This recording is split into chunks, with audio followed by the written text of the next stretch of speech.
Back into the breach, it is time to finish up our transmutation macro, where we, at compile time, take a person and turn it into a user with this perfect API inspired by Chimney and duct tape. In part 1, we got to the following. We're able to take our types here, run a macro from this code, and get the fields of our from type, which is person, and then project each of their values out. So we're generating these three expressions, these three abstract syntax trees for accessing the name, age, and, well, this other field, which I've since deleted. So if I recompile and scroll down, just name and age.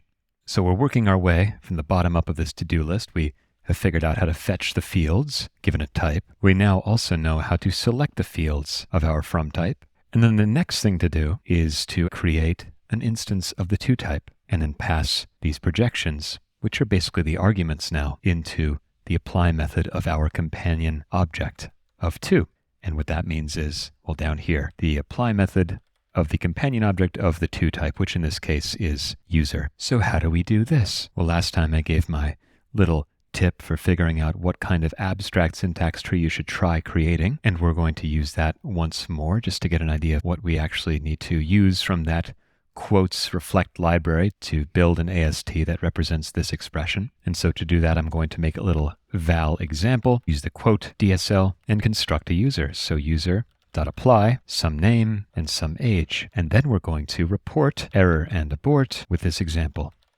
And if I write example.show, we'll see the pretty printed version of our AST. But if instead I say as term, we will see the actual abstract syntax tree. And we want to get rid of that inlined node. So we're going to say underlying argument. And here we have it. So we have an apply. Let me break this out into 2 lines. We have 2 parts to the apply node, the function we're calling, and then the list of args. In this case, the function we're calling is the user's apply method, the user companion object's apply method. So we're calling select again to access that method or field. Select is used basically anytime you see a dot chain notation. That's always going to turn into a select node. And whenever you apply an argument list, that's always going to be an apply. So to call a method, that's usually a combination of a select inside of an apply. And the arguments here are just going to be the literal constant kit and then the literal constant 999. So we have a string literal and an int literal, which are our arguments. In our version, we're basically going to use the projections as our arguments. So what we need is to make a method that will allow us to take a list of expressions and then pass them in to one of our type's apply methods. So let's steal this and make another helper method. And I'm going to call this construct. And let's think about our arguments. We're going to want to have the type. In this case, this is going to be the user type. And we need this type in order to find the companion object. And then we're going to take this list of expers, the arguments. So I'll say args is going to be a list of expr of any, which is what we got back from our project field method when we mapped over the fields of our from type. And we hope to return an expr of a if we do this right. So we're going to need to use quotes, and we're going to need to import quotes.reflect.star again. And let's see what we need. So I can just try to construct apply here. So we need 2 arguments, right? The term, the function, fun, use question marks for now. And then the args has to be a list of terms. Of course, the args that we've been passed are a list of expers, and that's just because that's what we've returned for ourselves. But at any time, you can go between an expr and a term by unwrapping an expr with as term or wrapping up a term with as expr. In this case, we want to map over our args and call as term. And here we can say as expr to wrap up our term that we're constructing as our expr. But as expr, we'll just return an expr of any. We want an expr of a. And there's another method called as expr of, which will allow us to specify the underlying type of the expr. This will also do some validation just to ensure that the type that we're constructing is actually being constructed. So if we lie here and say as expr of int, for instance, when we run this method, it's actually going to fail. So when this macro is executed, if this is not actually building an int, which it probably won't be, then this will fail. So there's some sanity checks involved here, which is very nice. So the underlying argument here is calling the apply method on our user companion object. So how do we do this? Well, we know we can do select, and perhaps now, because we don't have a symbol for apply, I can just say unique as we saw last time, and we'll just select the apply method. But now we have the question of what goes in here? Well, some kind of qualifier, which is the term. And this needs to be the companion object of user. How do we get that? And this is just something you have to figure out by playing around with the API, but here I will show you. Once again, we'll need a symbol. So one way to do this would be to once again get the type repr of A, which will allow us to get the symbol of A. And there's a method on the symbol called companion module. There's also companion class. Companion module will get you the companion object of a type, and companion class will get you the companion class of the companion object. And symbol has both methods because symbol can really be all of these things. It's kind of unconstrained. You have to make sure you're calling the right method on the right sort of symbol. Otherwise, you're going to get a nonsensical answer. So in this case, we want companion module. So now we have a symbol, but we cannot pass this in here. If we try to do that, we'll see that a term is expected, not a symbol. So how do you go from a symbol to a term? So as usual, there are a couple of ways to solve this problem. If we look at our AST that we printed out earlier for a clue, we'll see that there's this ident node. So maybe we could try that. Alas, it's still not the right type. We found a symbol again, but we need a term ref. Okay, how do we get a term ref? Well, it turns out there's a method called term ref on here that will work, and this will do the job. Let's take a look. So I'm going to error and abort with my construct result, and let me go back up to where we're failing with our example. We don't care to fail with our example anymore. Instead, let's now call our new construct method. We want to construct a to type with a list of these projections.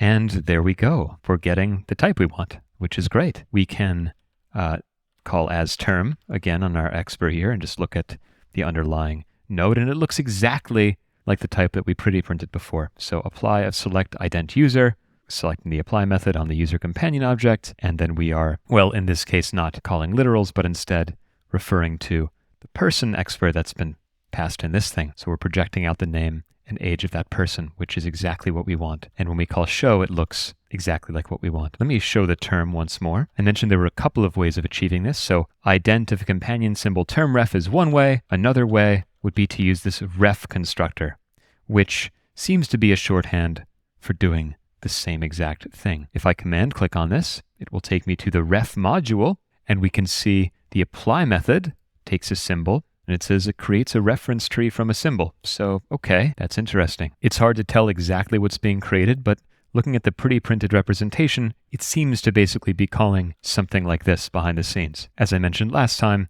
this entire quotes trait, this entire path-dependent type hierarchy is opaque. If you want to look at the actual underlying implementations, there is a quotes impl that you can find in the Dotty repository on GitHub, but the underlying API is the actual compiler API of the Dotty compiler. And it's a little less friendly than this exposed quotes API, but it's definitely great to look at if you want to learn more about this stuff. Okay, but we'll go back to the ref version as that's a little simpler. So to just recap what we've done here, we're getting the symbol of the companion object, which is just a symbol, but to turn that back into an abstract syntax tree, we can wrap it in this ref constructor. And this will be identical to basically referring to that symbol. So if I was referring to the user companion object, it's basically generating the code user. And then we are selecting that user's apply method. Previously, we were calling this select.apply method, whose second argument was a symbol. And we can still call this, but it would be a little more convoluted. In order to do this, we need to get the symbol of apply, which would be possible, but we'd have to use the symbol of the companion module and then call method member, which accepts a name of a method member on that symbol, on that entity, and then call apply. And this happens to return actually a list of symbols, because there could be multiple methods called apply, there could be overloads, so we could just get the head of this list, and we get the same exact thing. So if you don't already have a symbol, and you happen to know exactly the name of the method you're attempting to access, I'd say in this case, calling the unique overload of select, the unique method on this select module, is what you're going to want. I mentioned this a little bit last time, but if you explore this quotes class, you'll see all of the types that you have to play with, and then you'll see two different related traits. You'll see the module, and this is sort of methods on the companion object.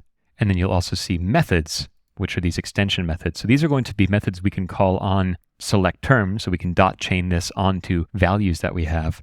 But if we want ways of constructing select, if we call select, capital select dot, we'll then look at the module, and this will describe all the methods we have available to us. So there's some other ones here as well called overloaded.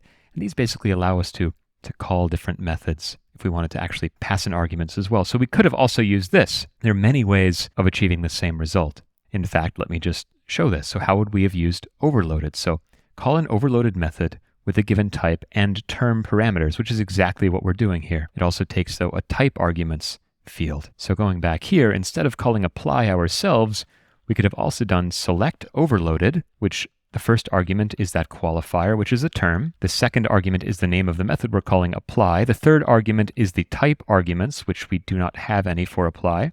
And then lastly are the actual terms. And if we look, we get the exact same underlying abstract syntax tree. So perhaps this is a little easier to call if you'd like, but really this is just convenience for doing what we just did. It can be confusing. It takes a little while to get used to all of the options. So my recommendation would just be to experiment. Poke around, print out the trees and the terms, see what you can build. You're often going to need to bounce between the world of symbols and terms, go back and forth, dancing between these multiple representations of terms, type repers, expers, symbols. It's a bit much to get started with, but you will build a fluency in short order, I am sure. I believe in you. Okay, let's keep going. We have an answer, which is pretty cool. This is the abstract syntax tree of our goal. This is what we wanted. We wanted to say user, person.name, person.age, and that's indeed what we've constructed here. So let's see if we can finish off this first version of our API, the one that can just handle this simple one-to-one mapping of fields. And then if we get this to work, we can add the advanced cases where there are extra fields that we have to handle. So let me remove my little debug statements, return this directly, clean that up a little bit. And so now instead of failing here with into and projections, what if we just return this? Will this work? Holy macaroni, something has happened. Can we run our function now? We're returning an actual value here. It should be, if everything has worked, a user that's printed, or a user that's notified with the name Kit and 999 as the age. And there we go. Hey, Kit, 999 years old. That's pretty neat. We didn't have to implement this ourselves. The compiler took care of it. Let's just quickly add another field to verify that this is all good. So I will add is alive on both objects. Then I have to add a value to person, and then it seems to compile. If I run again, there we go. And let's add that alive status here. If I run this again, indeed, hey Kit 999, true. So it's synthesizing basically person dot is alive here for us, passing all these arguments in order into our user. And this is great. This is what we've been working towards. We have our full macro working. We're not erroring out early anymore.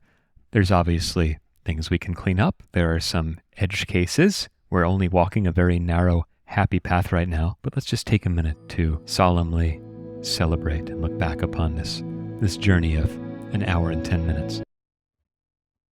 All right, brilliant. So now that the celebration is complete, let's deal with some issues. We still have to add the advanced functionality, as I mentioned, but before we even get there, let's just observe an issue with what we've already done.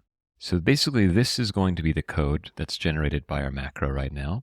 We are projecting in order name, age is alive, and the order of these arguments that we're passing to the user constructor is going to be determined by their order in the from type. So person's order name, age is alive.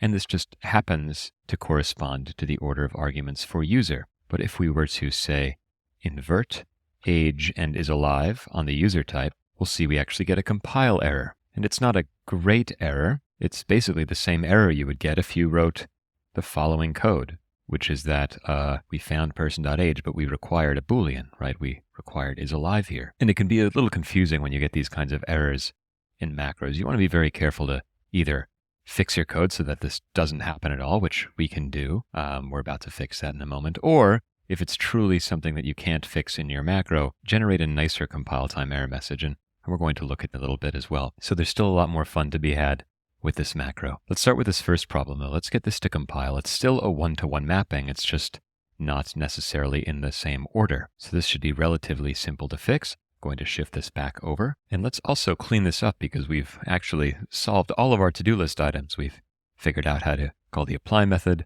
the companion object of the to type, that's down there in our construct method. We passed the arguments along as part of that. We projected fields out of our from type, etc., etc. So we've achieved all of that. So let's clean up a little bit.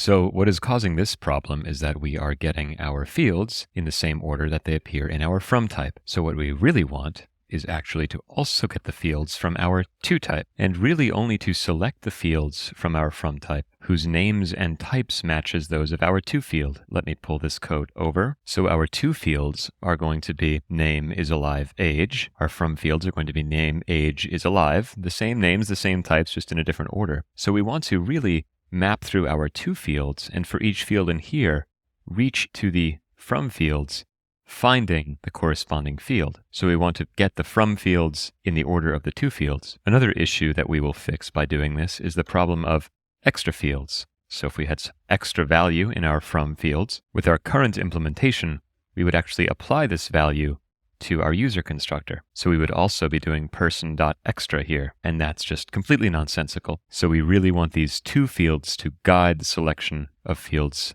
from our from type, leaving some on the floor that we don't care about, and also potentially grabbing them in a different order. One simple way to solve this would just be to build a from field map. So basically a map from the field names to the field symbols. And so I can just map over our from fields and make a little pairing, make a little tuple from the name to the field itself, call toMap on this. And now when we get our projections, we can actually start with two fields. I'll rename this to field. And then for each to field, we can find the field that we actually want to project by looking into that from field map, accessing with the to field name. And it actually looks like things are compiling again. So let me run this code. It seems to be working once more. So the fields are in different orders, but it still works. And I can try to, let me expand this even more, add that other field, which is a double, and I'll give it a default value so I don't have to fill it in below. And this should also work. So now we've widened the happy path a bit of our basic macro, and now it is time to bring it to stage 2, which would be dealing with fields that are not just simply able to be carried over unchanged. So if I add another field to user, their fanciness, things will break again, and we're going to get a pretty bad error message here saying no such element exception key not found fanciness. And this code is obviously originating from within our macro code. Let me drag this over. And so this exception is being thrown right here when we're just accessing this map with the name fanciness. Fanciness does not exist in the from field map. It is not a member of person. So we cannot access that field, and we certainly couldn't project it out of our person. So this is where we're going to have to do two things to solve this problem. One, we want to give the user a nice error message when we don't know how to handle a field. And secondly, we have to actually give the user some way of handling that field. So let's start with step 1. I'm just going to keep doing things in line here. It's getting a little cluttered. Perhaps we can refactor soon, but just so we can keep everything in one place on this small shared screen, let me do it in line. So instead of calling the apply method on our map, which will throw an error if this field does not exist, we can call get or else. And then in the else case, we can use our report module to report a nicer looking error at least. And for now, we'll just say, I don't know what to do about toField.name. And if we hover over here, we'll now see, I don't know what to do about fanciness. And this feels a little less like that awful catastrophic error message that we saw before. This at least feels like the macro library author expected this, and you're not off in the wilderness somewhere. If this were a real library, I would give the user some clues about APIs they could try, maybe a link to the doc, maybe some fancy syntax highlighting. But for now, this is fine. Just replace this with a much nicer error message when you implement this yourself. And so now we've handled part 1 here. We've given the user a nice error message. But how do we actually allow them to handle this? And this is where that second set of extension methods comes into play. So let me extend this a little bit, and let's once again fill in our idealized API. So this fanciness field is a double, and we have a couple of options. Let's start with the simplest one. I'm going to say with constant. So we'd like to be able to write the following. We'd like to select the fanciness field as our target, and then give it some default value, 99.9. So it's a very high level of fanciness here. And then theoretically, our macro code can parse this syntax, realize that for the field fanciness, we would like to plop in 99.9. So we don't have to look up into our from field map any value. the user has provided a transformation here. And let's just start with getting this to compile, because once again, with constant is not a member of into. And just like we did with transform, we're going to add another method onto into. And just like the original into method, it doesn't really need an implementation because it's going to be teased apart at compile time, statically analyzed. We're going to rummage through its trees to extract meaning and never execute any code associated with this. Okay, so let's make a new method here on into called with constant. And let's think about its arguments. It's going to have this selector, which has to be a function on our toType because we are trying to select one of these fields on our toType. So it's going to go from to something else. And maybe I'll just give that a name of field. And then the second argument will be the value of whatever that type is. So whatever you put in here is going to have to line up. If you're giving a value for the fanciness field, well, that type there has to be the same type of fanciness, which is a double. And we can steal this error message from above and just say with constant. Should never be called at runtime. And here we're going to get another strange error saying inline can only be used for parameters of inline methods. I don't think this is the greatest error message, and it's a little confusing what we have to do here. You might try to throw the inline keyword on with constant, yet that's not going to solve the problem for us. This error message is particularly confusing. It looks like, oh wait, are we throwing an error? What's happening here? If you see, we actually have this expr label, which we have down here. So we're not matching any longer on transmute into from expr. Instead, we're sort of failing to match that code pattern. And it looks like what's happened is that our underlying expr is actually the body of with constant. So our whole person.into.withConstant has been replaced with the body of this with constant helper we've called, which is confusing but actually is correct. Because we've added the inline keyword to with constant, what this means is that when you call with constant on something, this method call will essentially be erased and the code you called it on will just be replaced with the body of this method. It's going to be inlined, and that's actually going to occur before the transform macro gets triggered. So what transform sees as self now is the result of inlining this with constant call. So our expr is literally the abstract syntax tree of throwing an error, which is really awful. So to actually solve this problem, we do not want to inline with constant. We want this to exist as syntax, so we do not want to destroy this method call. In fact, we never want the body to get injected anywhere. We only want the method call syntax to be used to guide our macro. We just want this for its tree, and right now we're destroying the tree of the method call, replacing it with its body. So to solve this, we definitely don't want the inline keyword, but then we get this strange misleading error. What we actually have to do is have a second extension on into where the parameter is not inlined. And now this is going to work. Well, almost. Let's see what our new error message is. Aha! So once again, our expr label, this implies that we have not matched transmute into from expr anymore, and that's going to be correct. And we have this other code string, which is difficult to decode because it's not syntax highlighted and it's entirely squashed onto one line. But if we see there's a colon here, so we could ignore the rest of this. This is just some type description. Maybe we could just copy this and try to understand what code AST do we have? What AST does this represent now? And this is very long because the typer phase has added these type descriptions everywhere. So I'm going to remove those type descriptions to hopefully get it onto our screen. More type descriptions as well. I'm going to sort of inline this parameter that has been expanded of our little selector function. And now we can sort of get an idea. So just as our person.into_user method got translated into transmute.into_person, so the callee became the argument, the same thing has happened with constant. So we had written person_into_user with constant fanciness 99.9. So the first thing that happened was this got replaced with this. And then similarly, with constant, though it looked like we were calling with constant on person.into, the same exact translation occurred, which is that the callee is actually the argument. So transmute into person became the argument to the with constant function, this extension method. And with constant in this case had its own argument list, which just got applied afterwards, probably a second argument list. So it's a little weird, and it might seem like it's going to be a bit difficult to break apart. So let's zoom out for a minute and just think about what do we want to have? What is our ideal end state? That's always a good strategy to use. When things get confusing, when things get a little syntactically noisy, what information do we want to extract from this thing?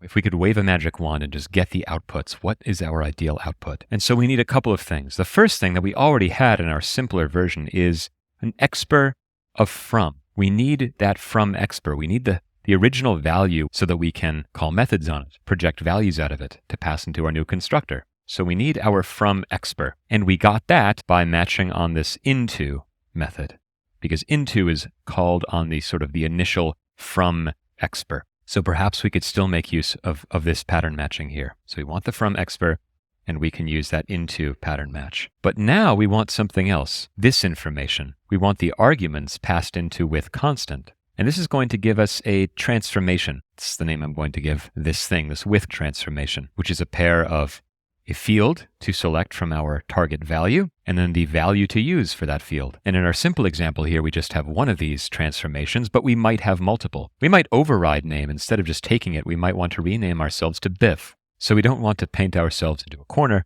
We want this to be extensible, and the user should be able to dot chain many of these transformations on. So in addition to getting that root expr, we want all of the dot chained transformations. And we're going to get this by matching on with constant and also perhaps other extension methods we write for with computed, etc. We talked about this a little bit in the first video. The problem, of course, is that we don't know how many transformations the user has dot chained onto this, so we can't just hard code it. We want this to be flexible and extensible. And so with our goals in mind of having all the transformations and the from expr, and also as an excuse to escape from this clutter, let's break out into another method with the intention of gathering all of this information. So ideally we can get both the from expr at the core, the nucleus of this transformation stack, as well as all of the user-defined transformations. And how are we going to do that? Well, I don't know. Extract transformations from our expr. Great. Let's define this at the bottom. Def extract transformations. So we're going to have similar types from above. So we have our from type, our to type. Basically, this is the same starting expr. And I suppose we want the quotes as well. So let's pull all of that down and let's make this not go off the page. And what do we want? Well, we want a couple of things, right? We want our from expr on the left-hand side. And then on the right-hand side, we want a list of transformations. And so what is a transformation? Well, I don't entirely know yet. Let's make a new type called transformation. And let's make a case class called transformation. And basically, this is going to be some representation of with constant name Biff, or what was it? Fanciness 99.9 that we can use later. And once again, the best way to guide the structure of your data is to think about how is this going to be used? What is the purpose of suspending this data structure in our program? Data is only ever as good as its eventual interpretation. So how are we going to be interpreting this later on? Well, we're going to be passing this to our apply method. We have our default fields. So we'll just have person.name, person.age. And then when we come across our fanciness field, we'll want to be able to find this transformation based on its field name and then get its value out. So we're going to want to be able to look up a transformation based on its symbol and then extract its value. So perhaps we could store the symbol as well as this expr. Just make it an expr of any now. That seems reasonable. Of course, as we talked about in the first video, this is the wrong symbol. We're going to need a quotes.reflect.symbol, which is going to be a bit of a bummer. We can try to do what we did last time, which was adding this prefix using. Alas, that doesn't quite work. A case class must have at least one leading non-implicit parameter list. And so this is sort of a limitation of the sorts of abstractions you can make when writing macro code if you want to be able to store symbols and type repers and terms for later, then you're not going to be able to use a case class. So creating these kinds of abstractions for macros can be a bit weird, but just like everything else, there is a way to do it, and it should just be another tool in your tool belt, just another maybe somewhat awkward way of writing classes, writing abstractions, but once you learn the pattern, you could pretty much apply it every time without thinking.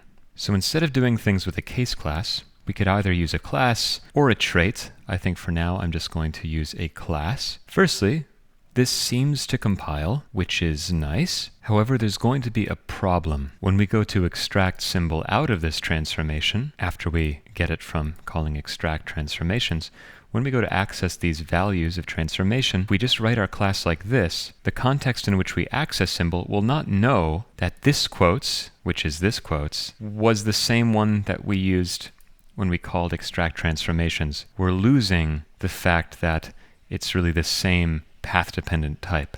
And that's going to create errors in certain situations.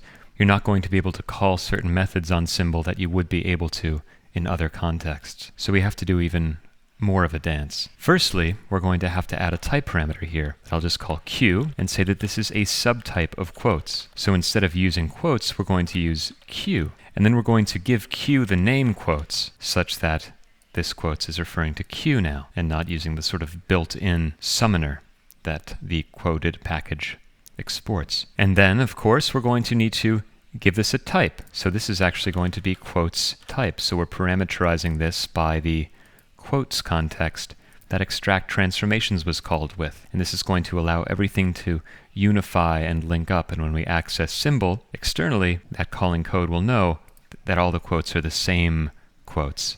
And so these methods will work and we can use them together. Of course, symbol is not currently public because this is no longer a class, so we're going to have to add the val prefix. Probably should do that with expr as well. And now that we've done that here, non-private value symbol in class transformation refers to a private given instance quotes. So we're going to have to make this also public, val quotes. And so this is the contorted version that we'll actually need to use. It's not beautiful, but it will work. And it's definitely worth it, because without doing this, you can't really make data type abstractions in a macro context. And it's definitely useful to make nice little data types representing these ideas, like transformation. So now we have a symbol, and we have an expr, and now we just have to generate these things. So let's actually write this code. And the way I think we'll do it is by making a little tail recursive method, where we're going to repeatedly dig in layer by layer through this nested expression until we finally get to the innermost into transformation. And that innermost into transformation will be our final expr, and we'll accumulate the transformations along the way. I have another video somewhere on YouTube about a 10-step tail recursion technique, so check that out if you want a refresher on how to write tail recursive methods in Scala. But generally, we're going to make an inner loop method, and it's going to share this same input argument. So we're going to start with an expr of into from to, and we want to return this same output type. So I'll just copy paste that. And then we're eventually going to kick this off by passing in that initial expr here. But we want a couple of other arguments, maybe just one other argument, which is going to be the accumulated list of transformations that we get along the way. At least I think. Let's see if that's enough. So let's match on our expr just as we were doing above. And we're going to copy this matcher because we still want this. This is sort of our base case when we know we can stop matching. This is the expression that kicked the whole thing off, the seed of our transformation chain. So when we reach here, we're done, and we have to return this pair, which is going to be a tuple of our from expr and our accumulated list of transformations. Oh, this should be a list of transformations, actually. And generally, when you work in like this, you sometimes reverse any lists that you've been building up along the way, but I'm not sure if that's going to matter. We can decide what we want to do if a user provides more than one transformation with the same name. We probably want that to be an error. I think Chimney or duct tape just takes the final one that the user writes, but I don't know. I like making that a compile time error because they probably didn't mean to do that. And instead of just silently working with the final transformation, why not let them know about the ambiguity that they've probably accidentally introduced? So I don't think it'll matter what order these are returned in because we're basically going to turn it into a map later on anyway. Okay, so that's the first case. The second case, what's this going to look like? Well, let's scroll up to where I copied this code string and pull this back down. So this is the shape of the code that actually is represented by person into with constant. After some earlier compilation phase, rejiggered the extension methods. And so transmute into person is going to sort of be our nested expression that we're going to recurse with. And here we can extract out our selector and our value. So let's give this a try. Okay, let me actually also add my empty list to start this accumulation. And let's see, what do we have here? So nested seems to be an into of any to any, so we haven't given this any types. In fact, I deleted the type annotations because I wanted this to be more readable, but now it's actually important in the pattern match sometimes to have these type descriptions. So let's get those back. So I had that on my clipboard. It is very verbose. I'll replace this with nested, and I'll just replace these with the names that we care about. So there's from and to. Okay, so we do want from and to here, and then we want something else, some other type here. This is going to be the type of the field value. Of course, it doesn't match up with anything, but if you have a lowercase type in these matches, you can actually bind onto that. I'm not sure if we'll need this, but we can match basically anything here and then use it later on. It's pretty cool.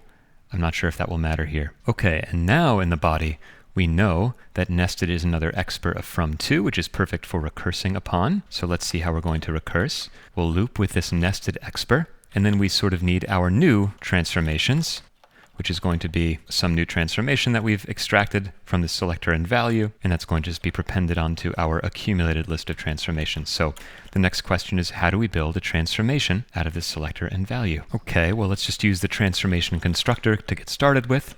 Throw in some question marks here. The expr of the actual value is easy. That's just this value expr that we already have of some type field that we don't know about. I will annotate quotes.type here just so we don't screw anything up. But then the question is, how do we get the symbol out of what is this lambda in here, this function? And so maybe this calls for another little helper method. But let's start just by throwing an error, reporting in here, and seeing what selector looks like, and just playing around with it. So I'll say report, error, and abort. Selector is selector.show. And of course I need to import quotes.reflect.star in here. And let's see what error we're getting. Actually, it looks like we're getting a match error altogether. So it might not be matching this at all. This error seems to be occurring from within our loop methods, so maybe we should just add another case and see what's actually getting found here. So I'll just say other, report, error, and abort, other.show. And I'll open up the terminal so we can get a faster loop here. And interestingly enough, it looks a lot like what I'm matching on here. It just seems to not be matching on it, which is something that happens sometimes, which is frustrating. I'm going to just try to delete this description here, and hopefully that fixes it. Nope, that did not fix it. So something else seems to be going on. There is this type description. You wouldn't think that would matter, but maybe it would. Let us see. I'm going to say, well, this is an into from to. Actually, technically, it's an into of any nothing. So that's definitely odd. Let me actually check out my with definition. I never actually gave this a return value. So we want with constant to just keep returning an into of from to. And that seems to have fixed it. So that was entirely my fault of not giving a type annotation to with constant.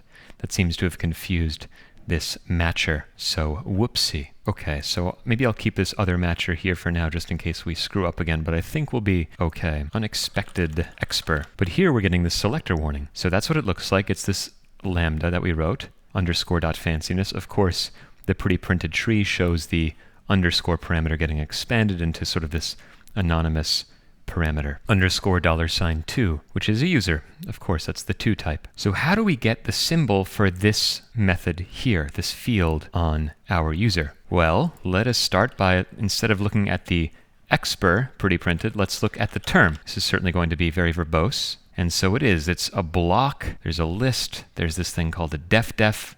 And what does this mean? Well, a block is an abstract syntax tree for wherever you have more than one expression. So if I say val x equals 1, and then I say x plus x here, maybe I print something in between. Hello, this is going to turn into a block. And a block has a list of statements leading up to a final expression that will return its final output. So sometimes we'll refer to a block as inside of braces. So this would be a block of a couple of statements that precede a final expr. And so that's interesting. Why is there a block of this thing called a def when what we really had was an anonymous function? Well, it turns out that the way Scala represents and compiles lambdas like this, how it represents these sometimes on the JVM, is actually like this. So if you wrote something like this, what it's actually going to turn into at compile time is a secret block that has a definition in here of an anonymous method of the same shape, and then a reference to that anonymous method. So this is a block that has a method definition, that's what a def is, and then a reference to that def at the end. So if I go to as term again, we'll see towards the end here, ident a non-fun. So this is really called something like a non-fun. So a bit weird and a bit awkward to match on. Are we going to have to match on this block and then pattern match on this list and get the first def in there and keep going? It seems like a lot of work. This is definitely more complicated than the other trees that we looked at. Luckily, the kind people behind the Scala 3 macro system have exported a convenient extractor for us for this exact shape. And so we can try to unpack it a little more by doing the following. So let's just try to get the body, and we can do this by saying selector match case, and there's this lambda extractor that we can use that has a couple of things. So here it says matches a lambda definition of the form. Hey, that's exactly what we were seeing. I promise it looks noisy, but this is basically it, and it's pretty complicated. So thank goodness there is this convenience extractor. And it comes with first a list of basically all of the parameters of our lambda. So that would be that anonymous underscore parameter. And then the second one is the body, which in this case will be calling underscore dot fanciness. And then we'll worry about how to actually get the symbol for the fanciness field afterwards. So let's get the parameters. We actually don't care about those at all. And then the body. And we'll just map this out. Of course, this selector is an expr. We have a lambda which matches terms. So we want to first turn this into a term. Whenever you match on abstract syntax trees instead of this sort of higher level version of quoted pattern matching, you're going to want to take your exprs and unpack them. Dig into this lower level. So now, let us see. We have our selector, and let's see what the body of our selector is. So body.show, it's underscore $2.fanciness.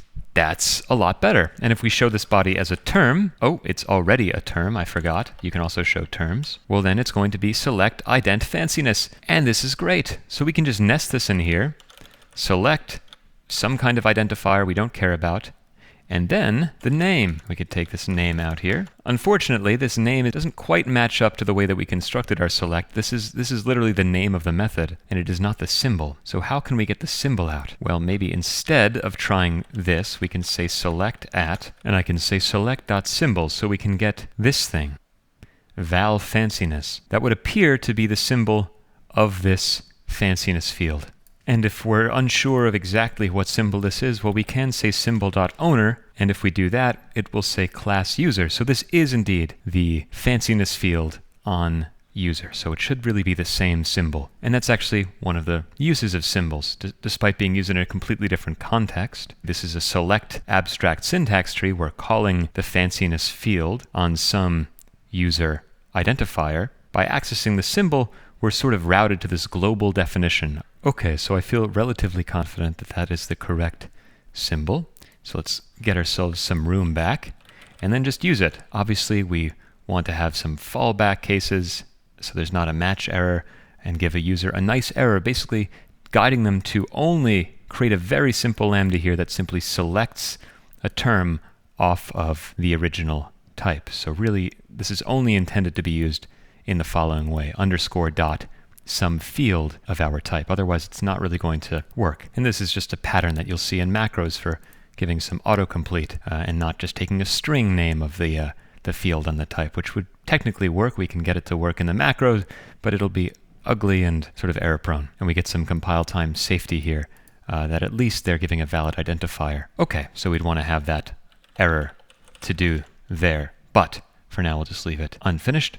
And now we have a symbol to put in here. Symbol, hooray. And now we seem to be falling back to our other failure above, which means that we've made it all the way through our loop, and we possibly have returned all of the accumulated transformations and our final expression. Let's hope that is indeed the case. I'll clean this up a little bit, and now let's see what we have. So instead of failing down here, I'm just going to fail right up here and just take a look at our final from expr as well as our final transformations. Great, so we have our person, and then we have a single transformation here. And if I had my second transformation, we should see two of them. Of course, because it's a class and not a case class, we don't get the nice toString method, but perhaps we can quickly fix that transformation of symbol.name, and then we'll call expr.show and override.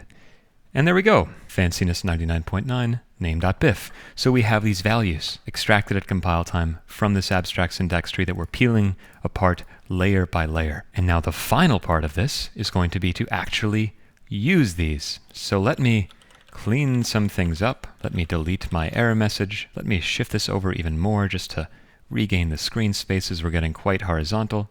Going to inline some things just so we can get more on the screen at once. And let's think about what we actually need to do here, because we might need to do some refactoring of our existing code. So we do want our to fields to guide this. But for each to field, instead of mapping to one of these sort of default projections that we make, this is really going to be a fallback case. First, we want to look in the user-provided transformations. So we have a few stages here. Our end goal is to call construct with our to type, our companion object of the to type, and then pass into that a list of exprs, which should correspond to the to fields. But we want to get these exprs from a couple of places. First, we want to look up the value in the transformation. Perhaps there's a value in transformations for each of the to fields. And failing that, we want to construct a default projection. So this is really a fallback case. And then if we cannot construct one of these fallbacks because the field does not exist on the original type, then we can throw an error. We might actually want to aggregate all of the errors. So instead of saying projections here, I'm going to call this fallbacks. And for each of these two fields, maybe we can flat map now because we don't want to fail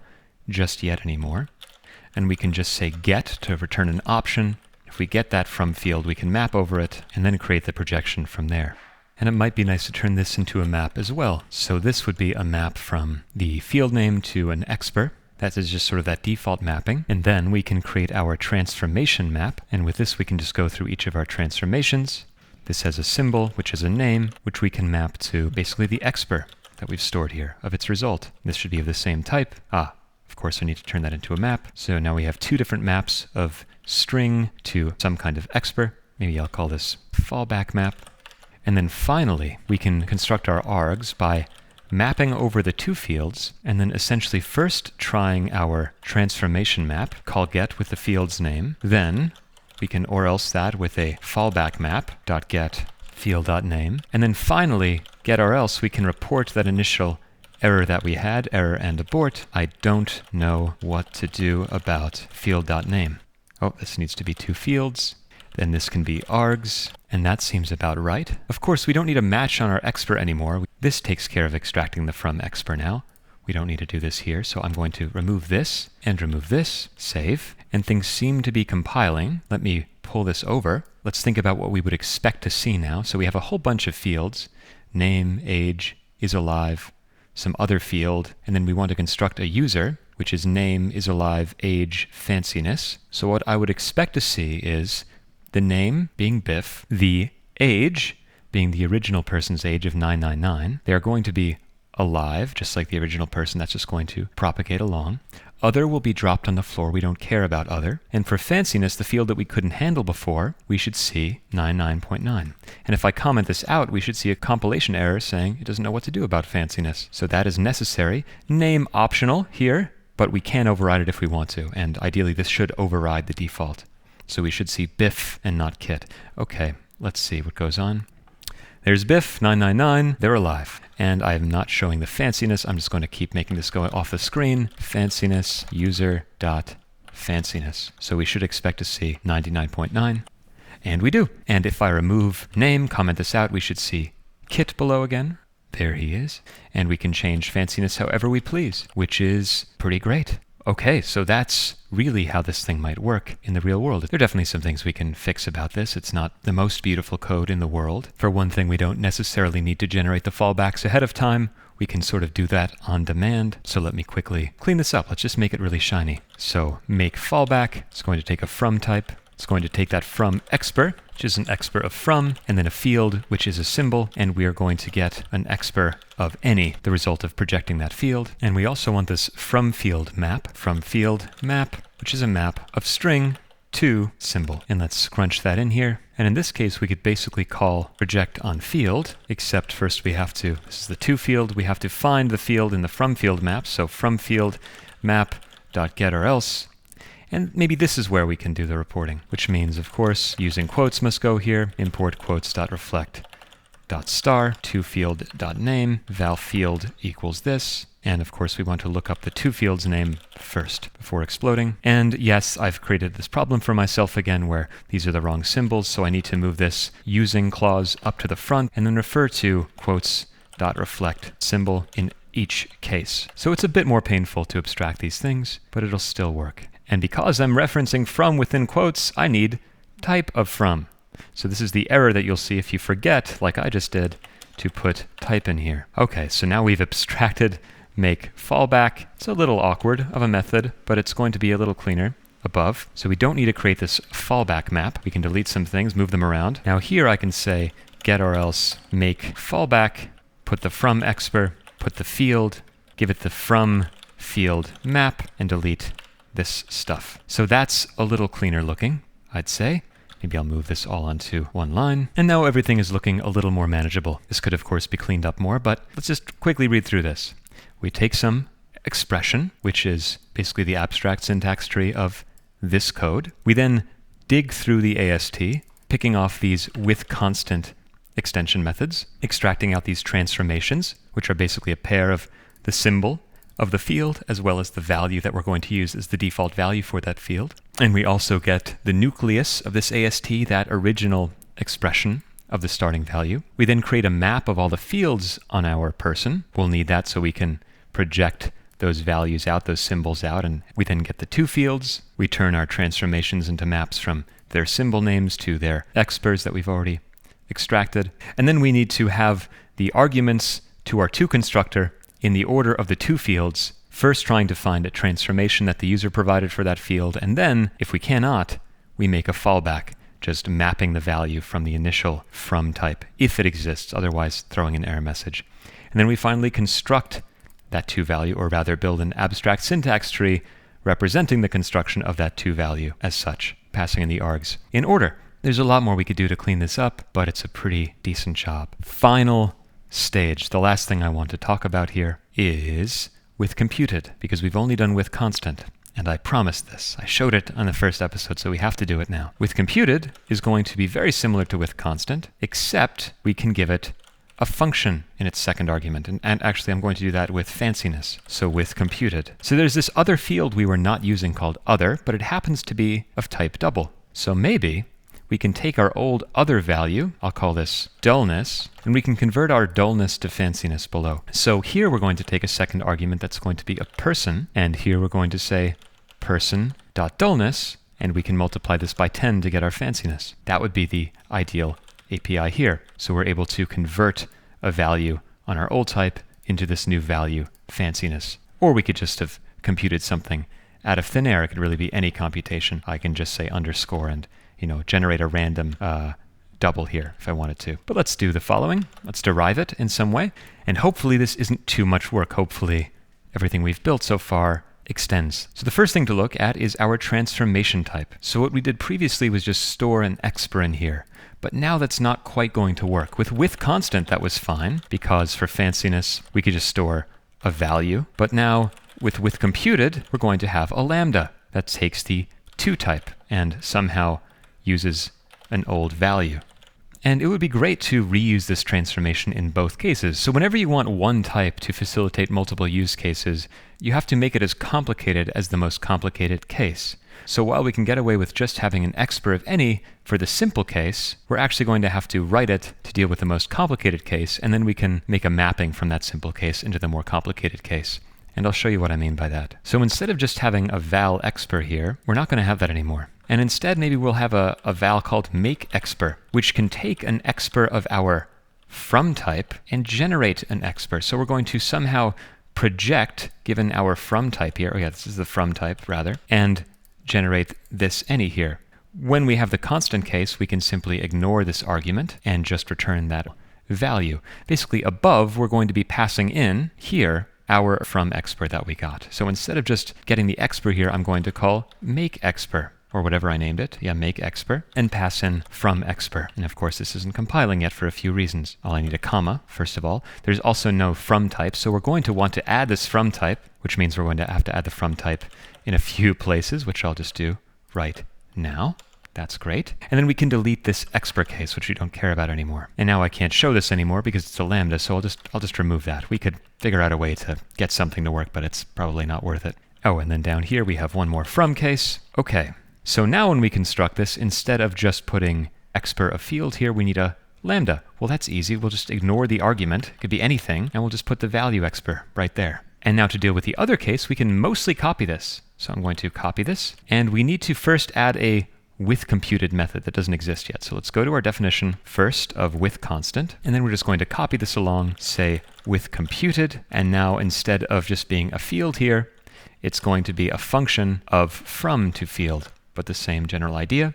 And now coming down here, we can say with computed, and this will no longer just be a value, this will be some kind of projection. How is this going to work? This one's a little weirder. This is a lambda from to field, where we just want it to be an expr of fields. This is an expr of the lambda itself. So this is definitely a little interesting. I'm going to peel this apart.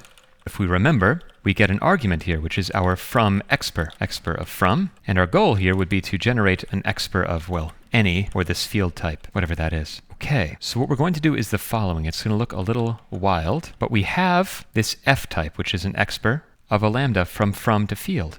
So what we can do is we can actually, in quote syntax, splice in the function and then call it like a function, splicing in a from expr.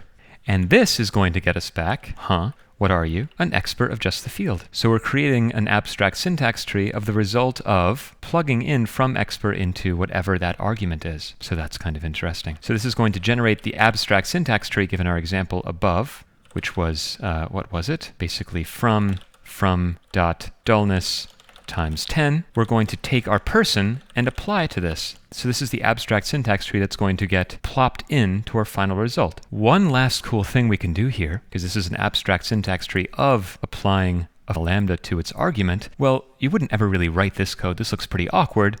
If we were actually writing this by hand, we would just simply do the following, person.dullness times 10. If we had the person in scope, right? If we were writing this by hand and we wanted this derivation, well, we would just write this, not a weird anonymous lambda.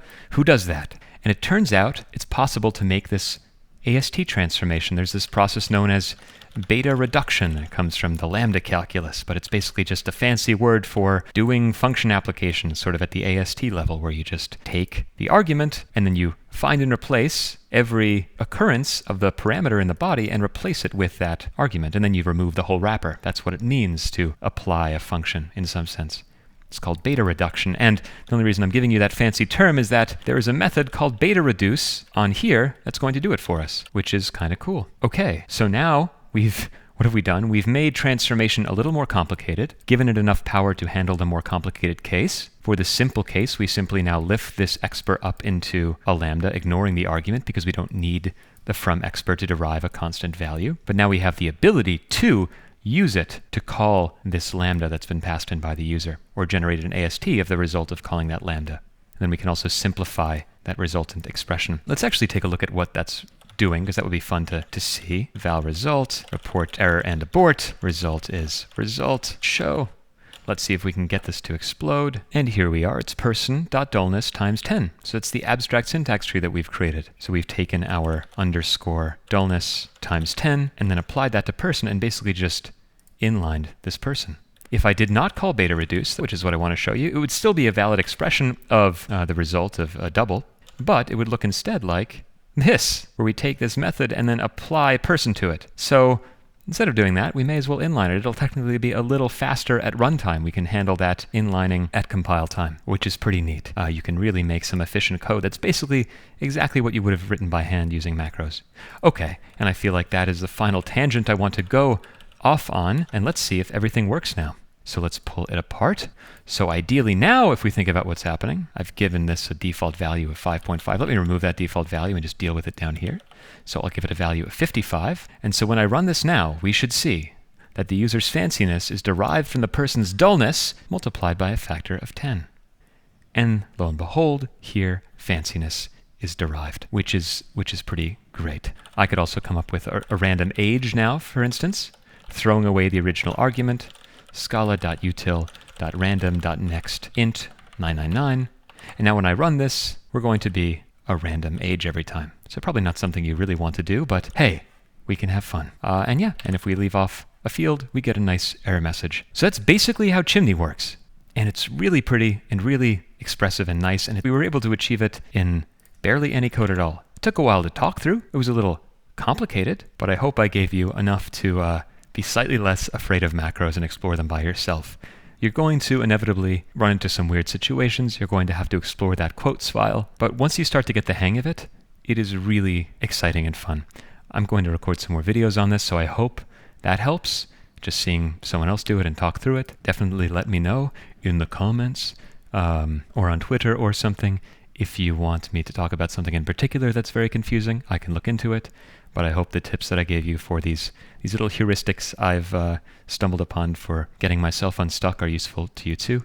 That was really fun. We did it. Oh my God, that took so long, but it was really fun. So until next time, adieu.